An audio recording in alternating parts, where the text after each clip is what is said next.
Hello, everybody. Welcome to Tangled Silver's The Ageless Lounge. Today, we are talking with Nicole Scott and Melissa Hyde of truly the movement called Midlife plus Sisterhood with Nicole and Melissa, where we are kind of bringing nutrition and health and all the good stuff with midlife and what that looks like us to life. Welcome, ladies. Welcome.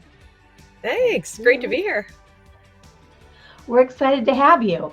Everybody, I'm going to let you know, funny story. I found Nicole back at the beginning of my journey, which was 6 years ago, this month, 6 years ago, through a gorgeous gray movement where she had a book and I read through the book and read all the pages because I was on this learning journey for embracing what my natural hair was going to look like.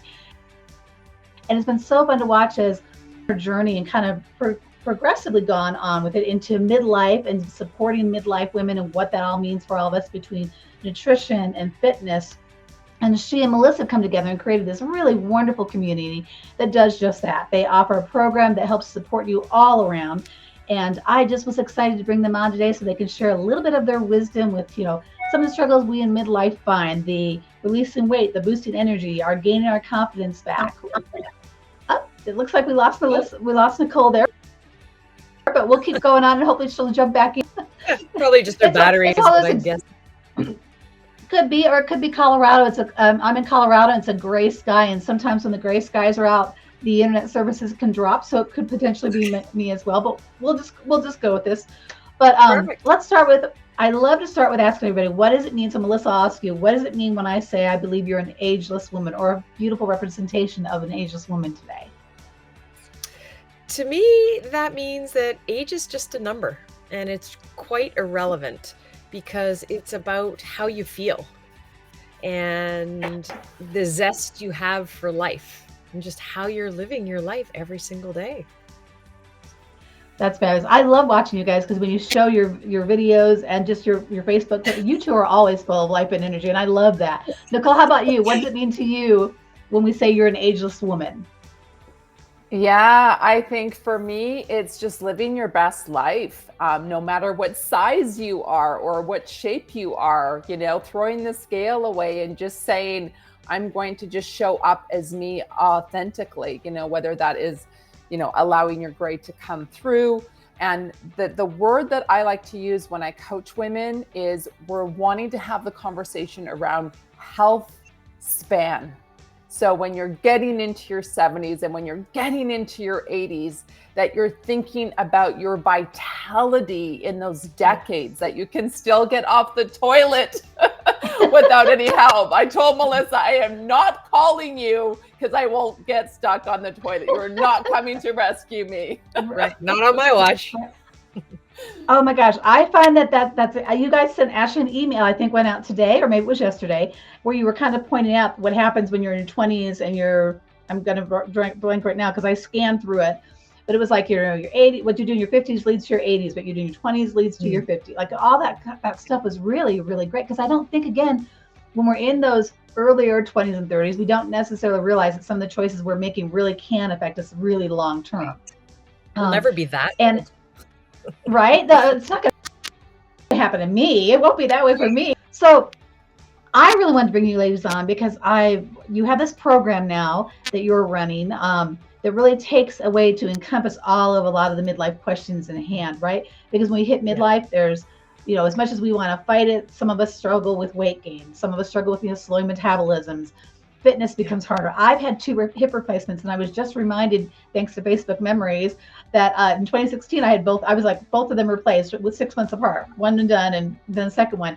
So like for me, mobility is really important because I already have hip replacements, which is already kind of like a ding in a sense, right? Like, so I'm very aware of the mobility stuff and noticing the difference that happens. And so I think it's so important that we as women address it. So I really wanted to invite you guys to come on board and share a little bit about, like, the biggest question I get is, well, what do I do about my metabolism?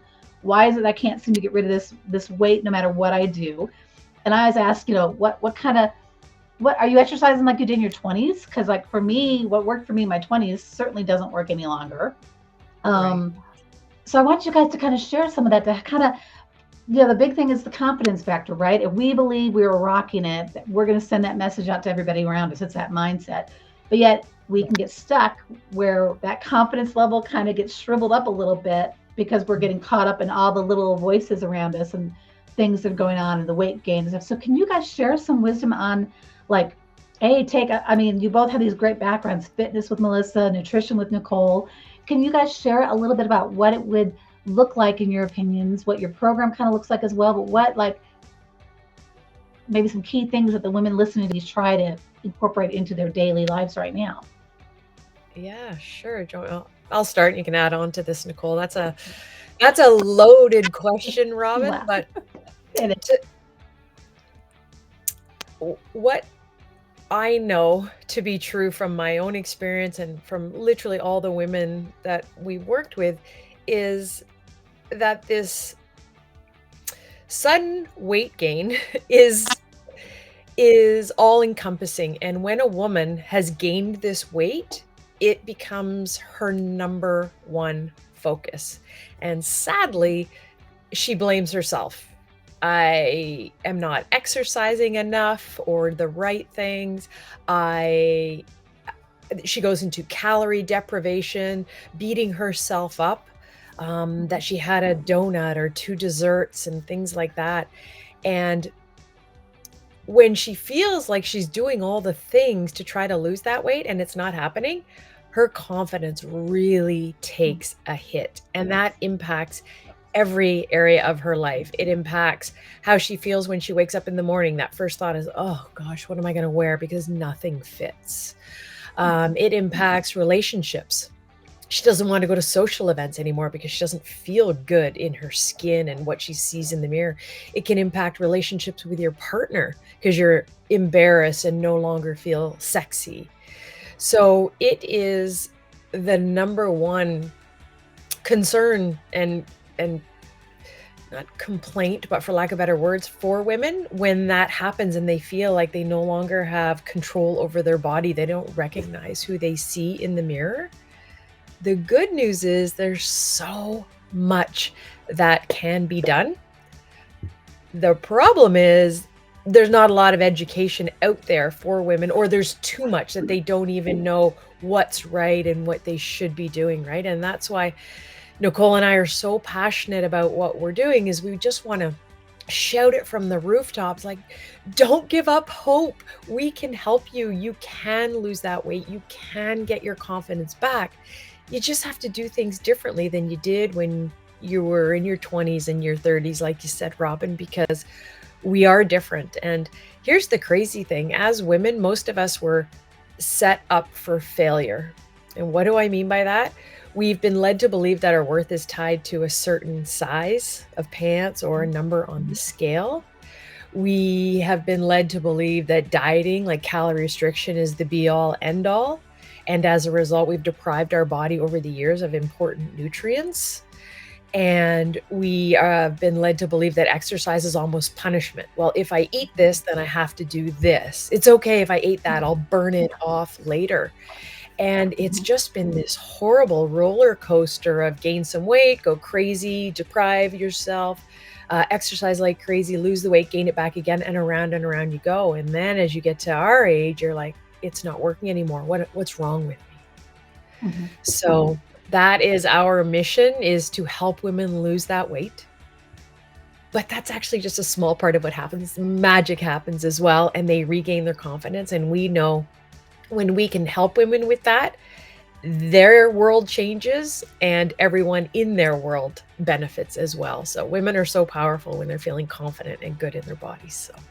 Oh my gosh, yes, yes, amen to that. Yes, totally. It's a totally different thing when you're walking in confidence and when you're not. Yes. Nicole, can you add into that from your side of it as well? Yeah, for sure. It's just there's so many layers, and it's not a one size fits all. So when we're doing our group coaching, there's this container that we hold for women to move through this. It's 12 months. You get to work with us for 12 months because what we have learned is we have to unlearn some maybe unhealthy habits. And so together, you might fall off, but you get to come back into our group. So we coach once a week women, plus we have our private community. We do have guest speakers that come in. But I will say some of the things that work, I think, really well for women in midlife that we do have kind of like a foundational is we definitely want to make sure that we're moving properly to our adrenal health. And that's where Melissa comes in. We definitely will have a fitness challenge, but I would say the biggest thing, there's two things on fitness: making sure that you're getting your steps in. So that's a big aha moment when a woman starts to track her steps. She doesn't realize that maybe you had, 2 kids, 3 kids, 4 kids, and you didn't even realize that you were tracking at 10,000, 20,000 steps because you went from morning to night. And then the kids move out. Right? The kids move out and you're catching yourself on the couch watching Yellowstone or whatever. And it's, now it's winter time and now it's like, it's too cold. And then, another day passes. And so just even tracking steps for women, we would encourage you at a minimum to do 10,000. That would be the first thing. Second, then would be to making sure you are getting weight lifting in, strength training, whether that's resistant band training, whether that is working with a coach such as like Melissa, who's trained properly to do technique right. That's a big one, and not to be intimidated by it. So we create that space for women. So and Melissa's always about find a proper coach that can make sure that you are lifting for your hard, for your heavy, because my heavy is going to be different than Melissa's heavy. That is going to be different for your heavy. And I think sometimes, right, Robin, we'll hear, you got to lift heavy shit. And you're like, well, what does that even mean? Am I going to break my back? And I'm like, no, heavy shit to me is I'm trying to hit my max within, maybe 5 to 7 reps. Mine, not yours, Robin, not Melissa's, but mine, right? That last couple are like, holy F, this is hard and heavy. And then, we do the work. So the steps in the weight training. For nutrition, the big buzz right now in our world is protein. Are we eating enough protein to keep us full and satisfied, to kind of turn off that hunger signal, which so many women have that hunger signal because they're not eating enough healthy fat. And then because they're scared that if they eat fat, they're going to get fat. And that is such a misconception. So we teach women to make sure that they're building a plate that is going to keep them full for 4 to 5 hours. That's what we want to see. If you're getting your plate correctly built, which is a good source of healthy, clean protein that can come from plant or meat, right? And then you're going to have your healthy fat. So that could be, let's say, half an avocado or some healthy salad dressing that you put on your vegetables. And maybe at the end for dessert, a piece of fruit. Maybe that's like a half a cup of berries with some, yogurt on it or organic kefir on it, whatever that's going to look like. But our goal for a woman is to learn how to keep yourself full and satisfied for 4 to 5 hours. We don't want snacking. How many of us grew up with like morning snack, or you eat your breakfast and then 2 hours later a snack, and then our blood sugar is like this throughout the day. So we do a lot of teaching around build your plate correctly, 4 to 5 hours between meals. And we really want to get that blood sugar right for women, because what we're learning is that type 3 diabetes is showing up as Alzheimer's. And we also know that 80% of Alzheimer's is showing up in women. And we're not okay with that. So one of our biggest teachings that we do is teaching women to balance their blood sugar. And that's why we challenge them to wear a glucose monitor for 14 days so they know what is stressing their blood sugar. Is it the food they're eating, or is it actually the stress in their life? Do you want to add to that, Melissa? So we're talking about, the right fitness, and then we're talking about building your plate correctly so that you are not eating every 2 to 3 hours, because we now know in midlife that is not a good thing for the midlife women for weight loss. And it's old information that we got, I'm going to say, conditioned that was actually healthy. which it isn't. That's where we bring in fasting. And I'll let Melissa talk Yes. a little bit about fasting. Or do you have any questions so far that we Yes. shared, Robin?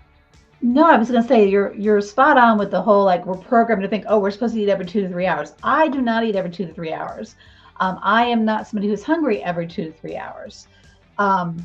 And I think it is because I try to be aware of what I'm putting on my plate. It can always be better, but I mean, I'm very aware of that. But like, people always go, oh no, you got to put in that snack every 2 to 3 hours. You got to keep going in order to keep your metabolism going.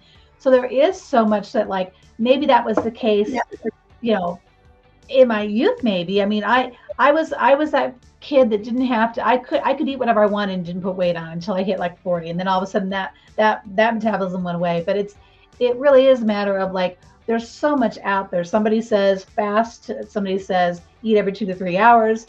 Somebody says lift weights. Somebody says don't lift weights.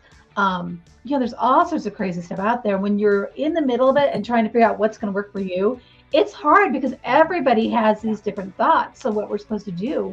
And it's nice to be hearing you guys kind of saying some of the things, like, again, I try to make sure I get 10,000 steps a day. If I don't, I really am like, oh, why did I get them this today?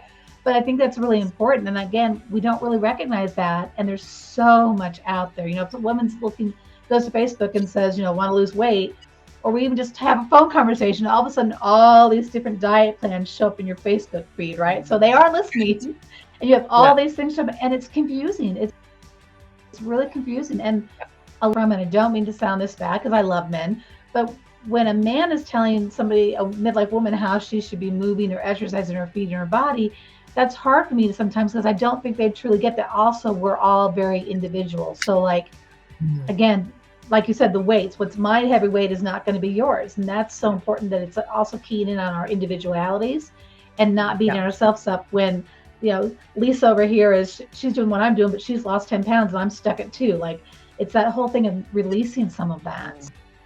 Mm-hmm. So, yes, definitely.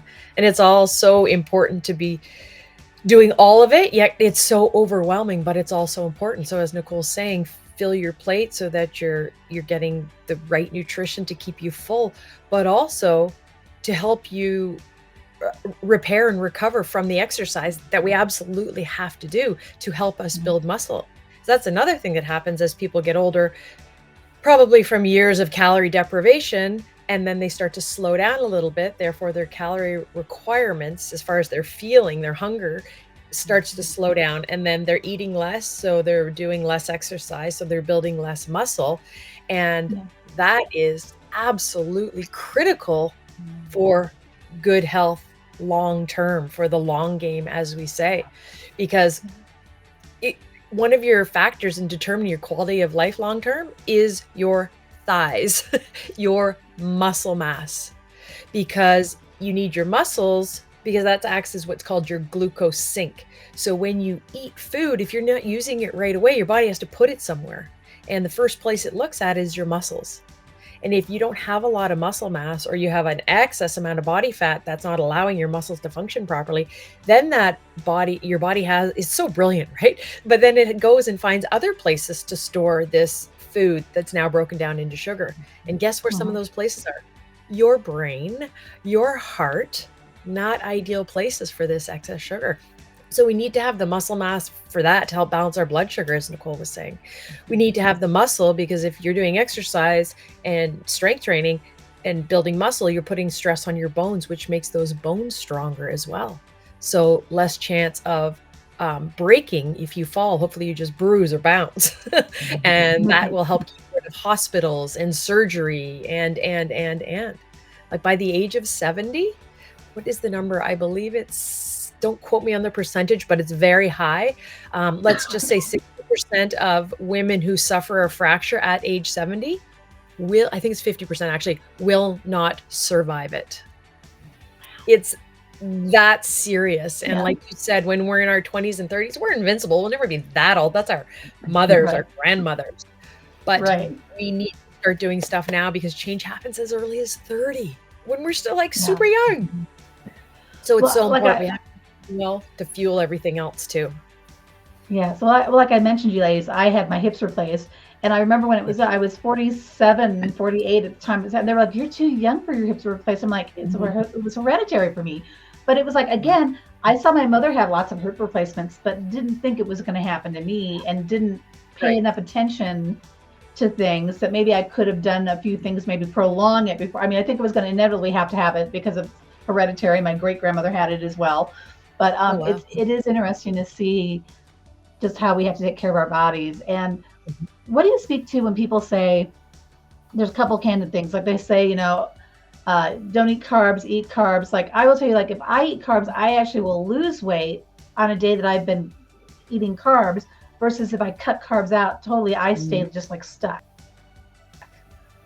Yeah. So like I've had parents go, oh no, you can't. I'm like, no. And there's all those, like, again, those mixed messages. So like, what would like your key thing be about the nutrition piece to tell women to, obviously you said like the plate, but if somebody's going Yeah. like, I can't have carbs, what would you say to that? Is that a yes or a no for you ladies? Or is it like, again, finding that balance like I've had to do for myself?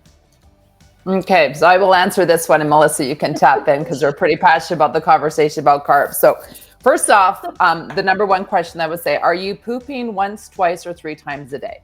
So when I think of carbohydrates, I think of fiber. So can you poop on a keto diet with no carbs? Some people say they can. A lot of women say they can't. So right away, my red flag as a nutritionist and a woman in midlife, if you are not pooping, you are not clearing out dangerous estrogens. And when you are not cleaning out the dangerous estrogens, I think of risk of cancer. And that is one thing that we want to avoid. So that's the first thing. Second thing with carbohydrates is we have been taught by Dr. Mindy Peltz. We are both fasting coaches. And we've been taught that you really have to play around with that individual woman that you are coaching. Because you're right, there are going to be women that we work with that are really highly insulin sensitive. They've come into our program and no matter what they do, they are just stuck. So in the early beginning, we might have to play around with that particular woman in regards to the level of carbohydrates that they are bringing in, but we're still adding them. We want them to bring in the fiber. We need the fiber to help them remove those dangerous toxins. We follow a fasting program. We also just coached last month for free in our midlife sisterhood group of let's try actually fasting with the moon cycle. That was so fun. That was so playful. And we gave every woman, whether you had a period or not, we were going to follow this moon cycle. And through the moon cycle, it kind of like mirrors our level of hormones at different times in the month. And so that was so fun because there's a time when you are building your estrogen in your body. Estrogen actually really likes low carbohydrates. And estrogen also likes longer fasting. So depending if you're a woman that has a cycle, we are going to calendar it out based on how your hormones show up in your body. And that is, I think, the biggest thing that I've learned coaching women in midlife is to work with their hormones. Mm-hmm. So there's a time to fast and there is a time to feast. So when we are in our fasting mode, which means we've got a fasting window, but then we're eating, that our carbohydrates, net carbs might be around 50, and we're going to play with that and see how it feels in your body and make sure you're still pooping. But when we get into the nourishing phase, that's like 7 to 10 days before we're going to bleed to have our period. That is when progesterone is starting to build. And guess what? Progesterone, she is your chill hormone. She is the reminder that we need to slow down and we need to take that back and we need to go for that walk and we're not going to hit our personal best and we're going to add healthy, complex carbohydrates. I honestly feel this is probably the biggest damage that we have done as women because we haven't been taught properly is to teach our young women, and these are like our teenagers, our 20-year-olds, our 30-year-olds, that there is a time in the calendar where we're not asking you to do your personal best. There is a time to slow down. I know for me personally, I never got taught that. I had one speed and one speed only. And so those women that come into our program, we notice a theme. We notice a theme of that woman, which is most of us. We just knew one speed. And typically those are the women that have the worst menopause symptoms because they haven't been feeding their hormones properly. So this is what we teach in our program. how to Right. feed. So we are yay for complex carbohydrates. That means, the potato over the potato chip. Okay. Like nature's carbs, not processed carbohydrates. So I hope that helps answer. Melissa, I don't know, do you want to add anything to that too? And then it's so individual too, depending on the person, right? Some can tolerate certain carbs and they can't tolerate others. And then what's their activity level like? Like if you have a triathlete coming, they're going to require more carbs than the person that is just getting into exercise, for example. So we share all of this with you, but it's very individual when we work with women in our groups. And that's actually what makes it so interesting, because we're learning different things all of the time. And it truly is a case of sort of try, how does this feel? There's some general guidelines for sure, but you tweak them according to what your needs are and your activity level. And then, as Nicole mentioned, adrenals, that is huge. That's a big conversation we have right from the get-go, because that's going to determine the quantity of exercise they're doing, which is going to determine their calories and their carbs and all of those things. So it's so overwhelming for women who don't have any background in this, and that's why our program is a year. Because every time we ran anything shorter, us, along with the women, were so sad when it ended, but they're like, I'm just starting to get the hang of this, and now you're leaving me. And we had that happen every single time, and we just looked at each other one day and said, you know what, we need to do this longer. And against all of our coaches, no, that's too long, it's not good for women. And we just said, nope, we're not going to listen to that. We're going with the feedback that we're getting, the intuition, what we would need as well. And I think it's the best decision we've ever made, because it allows people to come into our world and almost just sort of take a breath and feel, okay, I'm in a safe place, and a place where I can ask questions and get some information and go at my own pace. It's not like 30 days and I got to learn all of this, and because people are so busy and so overwhelmed, right? So when you say it's a year-long program, is it truly like January through December, or if somebody finds you in the middle of the year, can they jump on board and be a year? I mean, how does that work for you? So it's flexible enough if somebody. Their 12 months start from when they do, and they haven't missed anything, because I don't want to say we repeat, but they're going to learn things as they go. Right. For example, in January coming up, we're kicking the year off with a fasting program. And when we've done the fasting programs before, people will just come in and sometimes they won't do anything. They're just sort of sitting back thinking, heard about this, but I'm not sure. I've heard all these negative things as well. I'm not ready for that. There's no way I could give up this or could give up that. And we're like, it's okay. Just hang out with us for the month and learn. And maybe you try eating your breakfast a half hour later than you did before. And then when there's zero pressure and 100% support and learning, they can just sort of take in the information, no pun intended, in bite-sized pieces and do what feels right to them. And then before you know it, we have people say, oh my gosh, I did a 24-hour fast. I never thought I would have, and I feel amazing. And now I want to do a 36-hour fast. And it just goes like that. So it's just holding space for women that they can go and then come back and try a little and then go and come back and do life throughout the year. And know that we're here to catch them when they fall and stand them back up, dust them off, and off you go. And carry on. And we're here when you need us. Beautiful. Well, then let's tell everybody where they can find us, but give the specific. How do we find you? How do they enroll in these programs if they're looking for that? Where do they find you guys to do this? Or to check it out even? Well, we're both on Insta and Facebook, and then we have a link under our profiles, and because the name of the program, it's a long name to go in and check it all out. Right. You can just go there, and it's just called the Loving Her Project, and you can Roger go that. there and read about it. Right now, the wait list just opened for January, Nice. so it's pretty exciting. So you can get on that wait list. And then later this month, it is going to be open for registration. And Nice. exciting So, for, ladies, you know, are your handles at Melissa Hyde, at Nicole Scott? Are those your handles on Instagram? we both have our middle name. So mine's Melissa Ann Hyde, and then Okay. Nicole's is Nicole Maureen Scott. Okay. So you heard that. Well, ladies, go check them out. Like I said, it's been fun watching everything come to fruition, especially since I've known Nicole now for 6 years, watching all the changes.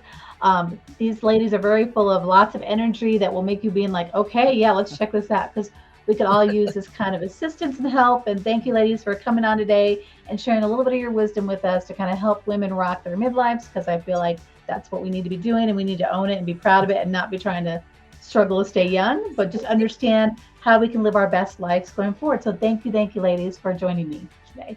Thanks for having us. Thank you. See you soon. Bye-bye.